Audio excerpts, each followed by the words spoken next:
Jai Narayan, good morning dear student. In today's class we are going to start with a topic that is entropy. So what do you understand when I talk about when I say what is entropy? It is a spontaneous process, first thing happens by itself. खुद से होने वाला process को ही हम entropy कहते हैं।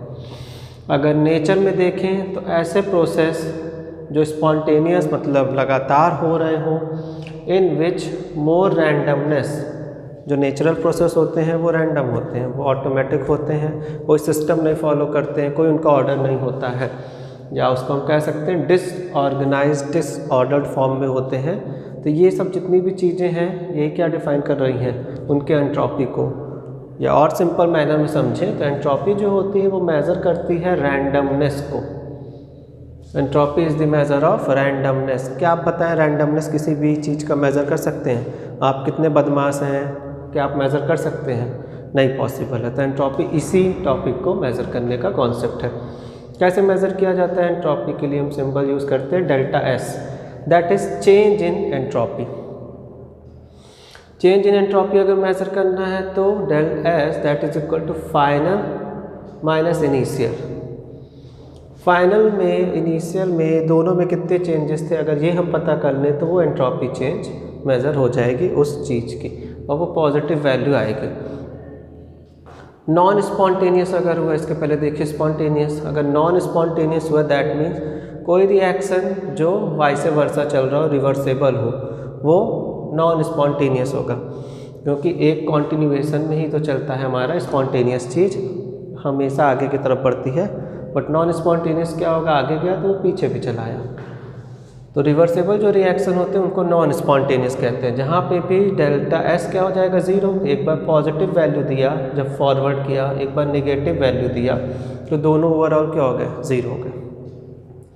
देखिए अब कुछ पॉइंट्स, अगर रैंडमनेस हम कैलकुलेट कर रहे हैं, रैंडमनेस डिक्रीज़ हो रही है तो हमारी एंट्रोपी इंक्रीज़ कर रही होगी, जिससे कि डेल्टा एस की जो value change in the entropy वो क्या हो जाएगी, delta S will be always greater than zero, क्योंकि entropy is increasing. Spontaneous reaction जो हमेशा आगे की तरफ बढ़ रहा है, मतलब पॉजिटिव वैल्यू शो कर रहा है, तो वो वहाँ पे भी डेल्टा एस हमेशा क्या होगा, ज़ीरो से बड़ा होगा। नॉन स्पॉन्टेनियस अगर होगा तो वहाँ पे क्या होगा, रैंडमनेस डिक्रीज़ कर रही है, हमने बता ही दिया। और अगर नॉन स्पॉन्टेनियस है तो मैक्सिमम केसेस पे वैल्यू जो होगा वो लेस देन ज़ीरो होगा। ठीक है, डेल्टा एस जो होगा वो क्या होगा, छोटा हो जाएगा। और अगर रिवर्सेबल है तो वहाँ पे तो एंट्रोपी ज़ीरो आएगी। तीनों केस हो गए, greater than zero, less than zero, equal to zero.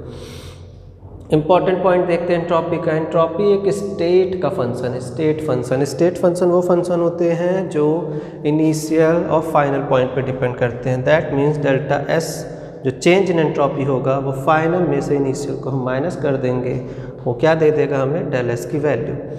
Does not depend upon path, path पे नहीं डिपेंड करता, ये स्टेट पे। स्टूडेंट से एक प्रोसेस हो रहा है एक्स से वाई, वाई से जेड एंड जेड से एक्स।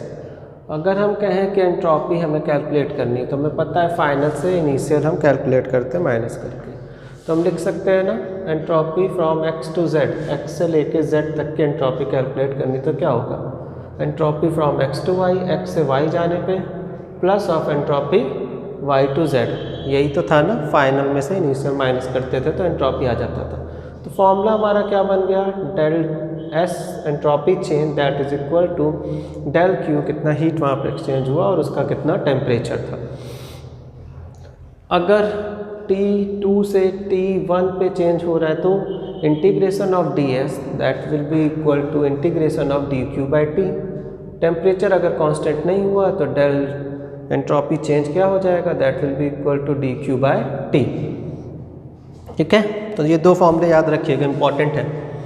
ये अगर चेंज हो रहा है, कांस्टेंट नहीं है तो, और ये अगर कांस्टेंट है तो।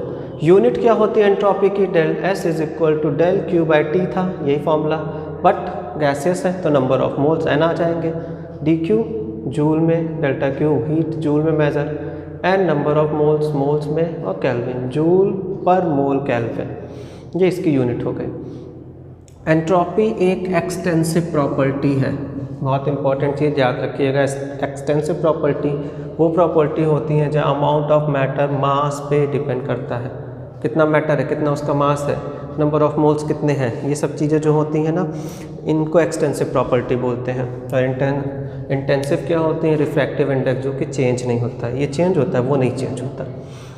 दो सिस्टम होते हैं हमारे, एक आइसोलेटेड, एक नॉन आइसोलेटेड। आइसोलेटेड सिस्टम की बात करते हैं, गैस ए इस चैम्बर में है, गैस बी इस चैम्बर में है, एक वॉल्व लगा के दोनों को हमने सेपरेट कर रखा है। इंसुलेटिंग है मटेरियल। अब देखते हैं, ना तो ये वाली गैस इसके पास मिक्स हो सकती है, ना तो ये वाली गैस इसके पास जा सकती है। क्यों?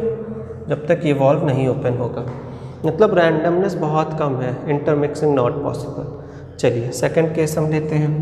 यहाँ पे हमने क्या किया, वॉल्व हटा दिया, ए बी दोनों इंटरमिक्स हो गई, मतलब रैंडमनेस अब क्या हो गई, इंक्रीज हो गई। गैस आप नहीं बता सकते हो, यहाँ पर हमने बोला कौन सी गैस है तो ए बी दोनों है, यहाँ पे कौन सी गैस है, ए बी दोनों है, मतलब एंथैल्पी क्या हो गई, एंट्रोपी आपकी इंक्रीज हो गई।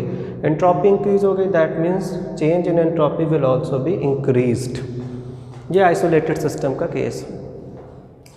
नॉन आइसोलेटेड सिस्टम में देखते हैं, इसमें सिस्टम और सराउंडिंग दोनों की हीट को मेज़र करना पड़ता है, एंट्रोपी दोनों की मेज़र होती है। That means entropy change for the system, entropy change for the surrounding, that will be equal to entropy change for the total. Spontaneous का केस लेते हैं, तो यहाँ पे एंट्रोपी चेंज जो होगा टोटल का, वो क्या होगा, बड़ा होगा ज़ीरो से। Entropy change for the total system plus surrounding, that will be greater than zero. System और सराउंडिंग जब दोनों एक साथ मिलते हैं तो क्या बनाते हैं, हमारे यूनिवर्स बनाते हैं। तो entropy change for the universe will also भी ग्रेटर देन ज़ीरो, क्योंकि सिस्टम सराउंडिंग का जब बड़ा था टोटल, तो यूनिवर्स का बड़ा होगा।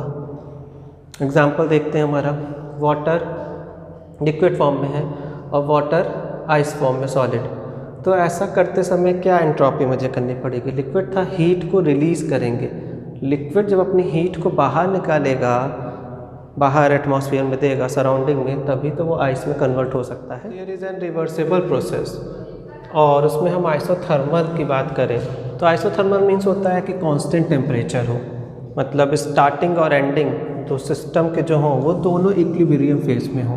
तो इनके ऐसे केसेस में क्या होगा, अगर हम एंथैल्पी चेंज सिस्टम के कैलकुलेट करें तो वो -dq/T से कैलकुलेट करी जाती है। फिर enthalpy change for the system अगर क्या था, थर्मल था, तो +dq/T होगा। ये दो अलग अलग केसेस जनरेट होंगे। तो टोटल अगर हम देखें, एक पॉजिटिव है एक नेगेटिव है, तो आइसोथर्मल कांस्टेंट टेम्परेचर में डेल्टा एस टोटल क्या हो जाएगा, ज़ीरो हो जाएगा। केस सेकंड लेते हैं, अगर एडियाबैटिक है तो डेल क्यू ज़ीरो होता है, पता है एडियाबैटिक में हीट ज़ीरो होती है।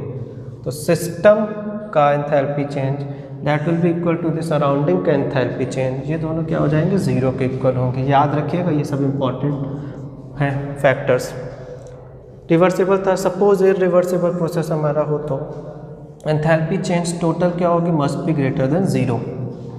या हम कह सकते हैं डेल्टा सिस्टम का -dq/T1 होगा, सराउंडिंग का एंथैल्पी चेंज +dq/T2 होगा।